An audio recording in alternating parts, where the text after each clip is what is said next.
रामपुर गांव के चौराहे पर रोज सुबह एक जानी पहचानी खुशबू हवा में तैरने लगती थी। ये खुशबू रमेश के छोले कुलचे के ठेले से आती थी। रमेश पिछले 5 सालों से इसी चौराहे पर अपना ठेला लगा रहा था। रमेश सुबह जल्दी उठकर मसाले कूटता और ताजे कुलचे तैयार करता था। उसका काम ठीक ठाक चल जाता था, जिससे उसके घर का गुजारा आराम से हो जाता था। एक सुबह गांव के मुखिया जी उसके ठेले के पास से गुजरे। अरे रमेश, आज बड़ी जल्दी ठेला लगा लिया। खुशबू तो अभी से पूरे चौराहे पर फैल गई है। राम राम मुखिया जी, बस अभी अभी मसाले भुने हैं। आज कुलचे भी बहुत सॉफ्ट बने हैं। आपके लिए एक प्लेट लगाऊं? हाँ, क्यों नहीं। तुम्हारे हाथ के छोले कुलचे खाए बिना तो दिन की शुरुआत ही अधूरी लगती है। जरा तीखा कम रखना आज। जी मुखिया जी, अभी लाया।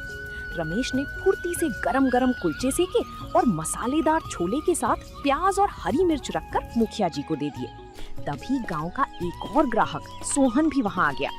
रमेश भाई, मुझे भी एक प्लेट दे दो।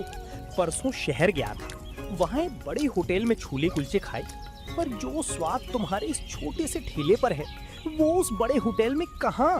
ये तो बस आप लोगों का प्यार है सोहन भाई। मैं तो बस पूरी ईमानदारी से अपनी मेहनत करता हूँ। स्वाद तो ऊपर वाले की देन है।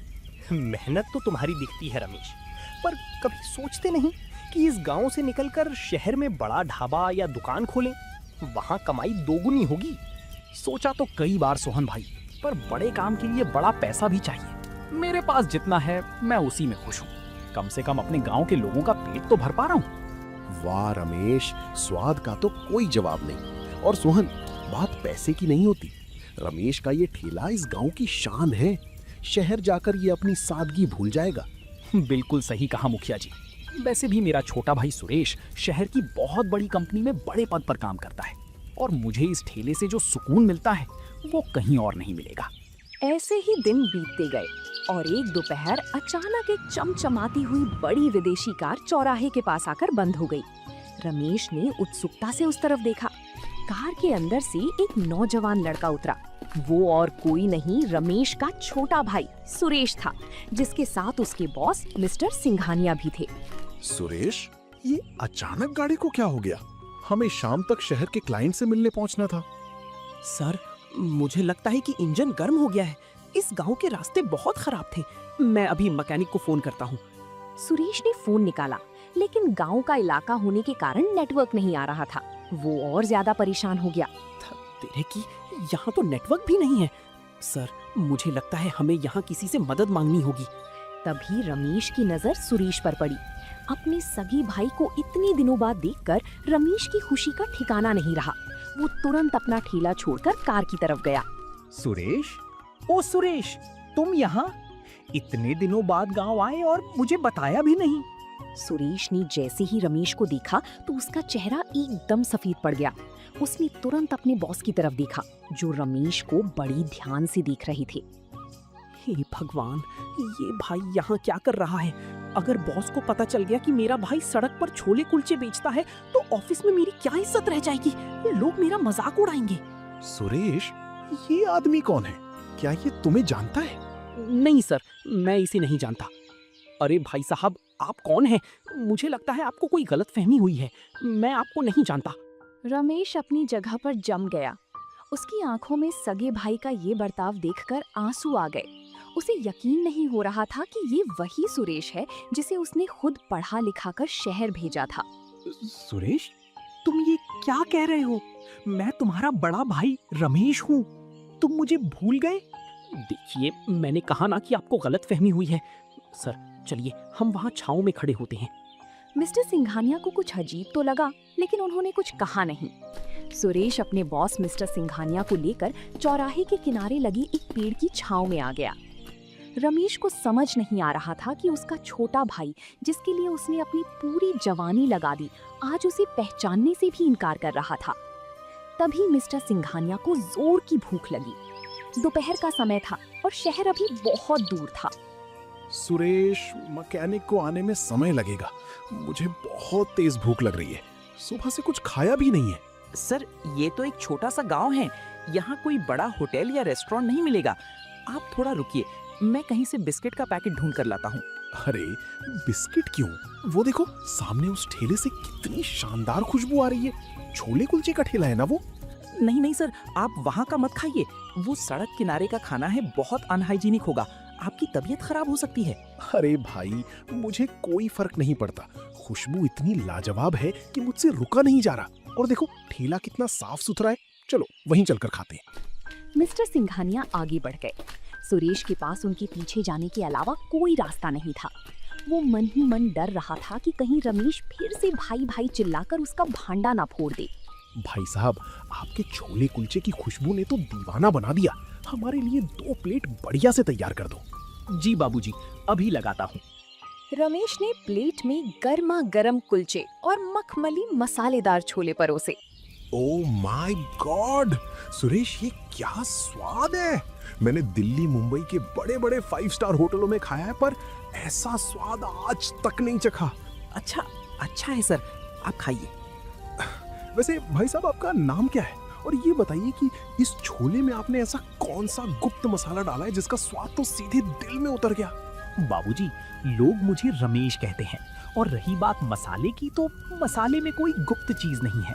बस खड़े मसालों को खुद कूट कर बनाता हूँ, और सबसे जरूरी चीज, इसे पूरे दिल और प्यार से बनाता हूँ। वाह बहुत खूब, पूरे दिल से बनाया गया खाना ही ऐसा स्वाद दे सकता है। सुरेश तुमने खाया, तुम्हें कैसा लगा? हाँ सर, ठीक ठाक है, गांव के हिसाब से अच्छा है।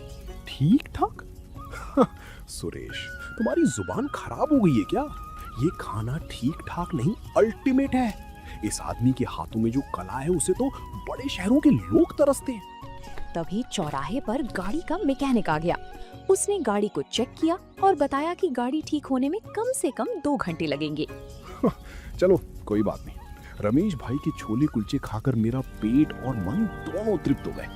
रमेश भाई जरा 1 प्लेट और पैक कर दीजिए, हम रास्ते में खाएंगे। जी बाबूजी, अभी पैक कर देता हूँ। रमेश ने खाना पैक किया और मिस्टर सिंघानिया को दे दिया। कितने पैसे हुए रमेश भाई? बाबूजी, 3 प्लेट के 60 रुपए हुए।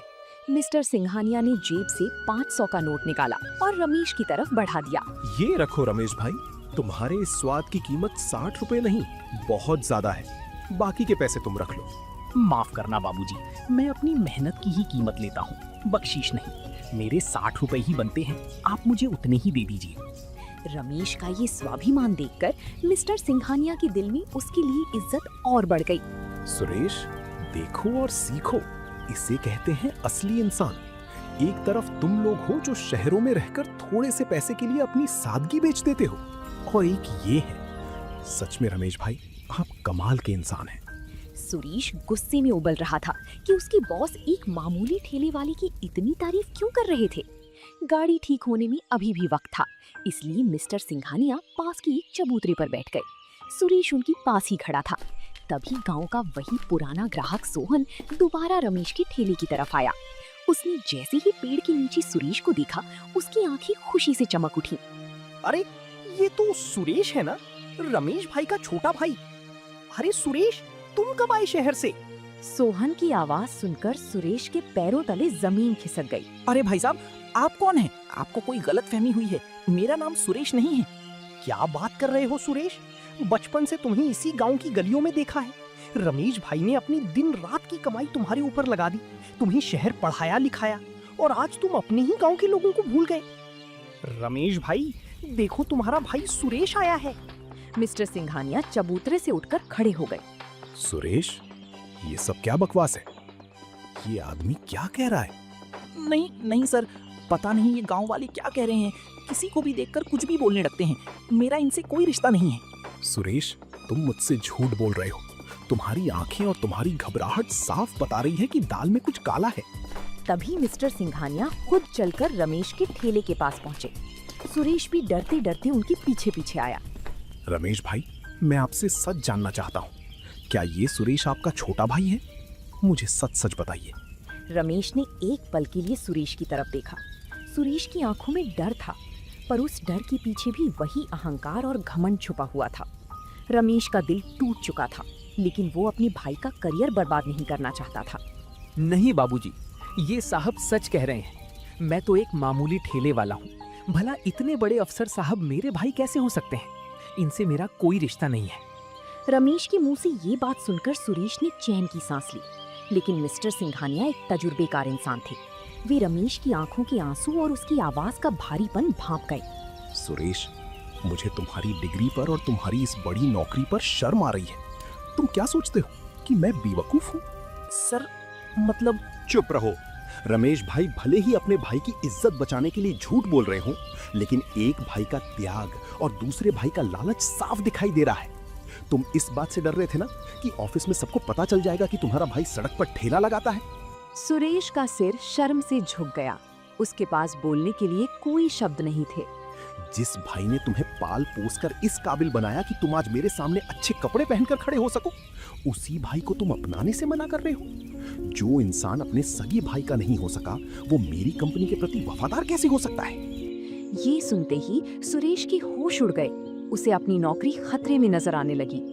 सर प्लीज मुझे माफ कर दीजिए, मुझसे बहुत बड़ी गलती हो गई। मैं घमंड में अंधा हो गया था।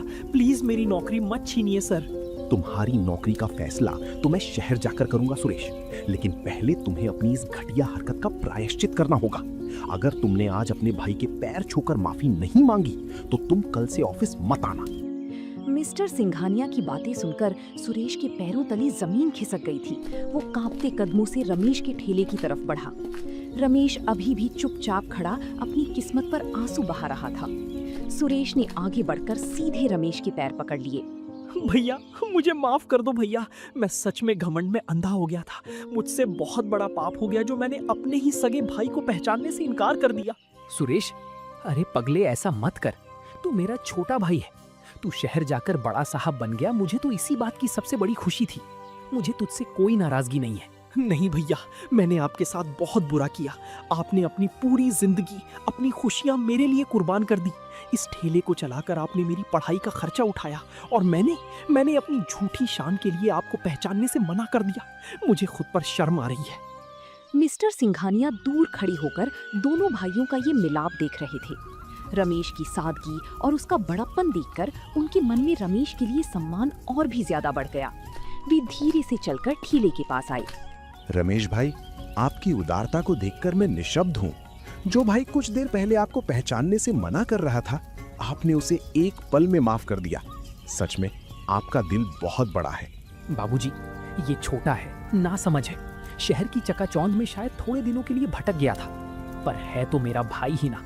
प्लीज बाबूजी, इसकी नौकरी मत छीनिए। इसने इसके लिए बहुत मेहनत की है। रमेश भाई, आपकी बात मैं टाल नहीं सकता, लेकिन सुरेश को ये बात हमेशा याद रखनी होगी कि कोई भी काम छोटा या बड़ा नहीं होता। इंसान अपने कपड़ों या पद से बड़ा नहीं बनता, अपने कर्मों और संस्कारों से बड़ा बनता है। सुरेश ने सिर झुकाकर हामी भरी। उसे जिंदगी का सबसे बड़ा सबक मिल चुका था। गाड़ी के मैकेनिक ने आकर आवाज दी कि कार अब पूरी तरह ठीक हो चुकी है। रमेश भाई, मैं यहाँ से जा तो रहा हूँ, लेकिन मेरा मन आपके इन छोले कुलचों के स्वाद में ही अटका रह गया है। मेरे दिमाग में एक बहुत बड़ा प्लान चल रहा है। कैसा प्लान बाबूजी? शहर में मेरी कंपनी का एक बहुत बड़ा फूड कोर्ट और कैंटीन है, जहाँ हर रोज हजारों लोग खाना खाते हैं। मैं चाहता हूँ कि आप हमारे मुख्य शेफ बनकर शहर चलें। वहाँ आपकी स्पेशल छोले कुलचे का एक बड़ा आउटलेट खोला जाएगा। ये सुनकर रमेश और सुरेश दोनों चौंक गए। सुरेश की आंखें फटी की फटी रह गईं। सर, आप भैया को इतना बड़ा ऑफर दे रहे हैं? हाँ सुरेश, जो हुनर रमेश भाई के हाथों में है, उसकी कद्र बड़े शहरों में बहुत ज्यादा है। रमेश भाई, वहाँ आपको पैसे भी अच्छे मिलेंगे, मान सम्मान भी मिलेगा और आपको इस तरह धूप में ठेला भी नहीं लगाना पड़ेगा। बोलिए, चलेंगे मेरे साथ शहर? रमेश सोच में पड़ गया। उसने अपने छोटे से ठेले को देखा जिसने इतने सालों तक उसका साथ दिया था। फिर उसने सुरेश की तरफ देखा। बाबूजी, आपका बहुत बहुत धन्यवाद कि आपने मुझ जैसे गरीब को इस काबिल समझा। लेकिन मैं इस गांव की मिट्टी, इस चौराहे और अपने इन लोगों को छोड़कर कहाँ जाऊंगा? इसी ठेले ने मुझे पहचान दी है। नहीं भैया, आप मेरी वजह से पीछे मत हटिए। अब तक आपने सिर्फ मेरे लिए जिया है। अब समय आ गया है कि दुनिया आपके इस हुनर को जाने। प्लीज भैया, सर की बात मान लीजिए। मुझे भी आपके साथ रहने का और अपनी गलती सुधारने का मौका मिलेगा। रमेश भाई, आप आराम से सोच लीजिए। मैं सुरेश के हाथ अपना कार्ड भिजवा दूंगा। जब आपका मन करे आप शहर आ जाइएगा। इसके बाद मिस्टर सिंघानिया और सुरेश कार में बैठ गए और शहर की तरफ रवाना हो गए। तभी शाम के वक्त गांव के मुखिया जी और सोहन दोबारा उसके ठेले पर आए। उन्होंने दोपहर के हंगामे और मिस्टर सिंघानिया के बड़े ऑफर के बारे में सुन लिया था। क्यों रमेश भाई, सुना है शहर के बहुत बड़े बाबूजी तुम्हें शहर ले जा रहे हैं, अपनी बड़ी कंपनी में बड़ा होटल खोल कर दे रहे हैं। हाँ मुखिया जी, ऑफर तो बहुत बड़ा मिला है।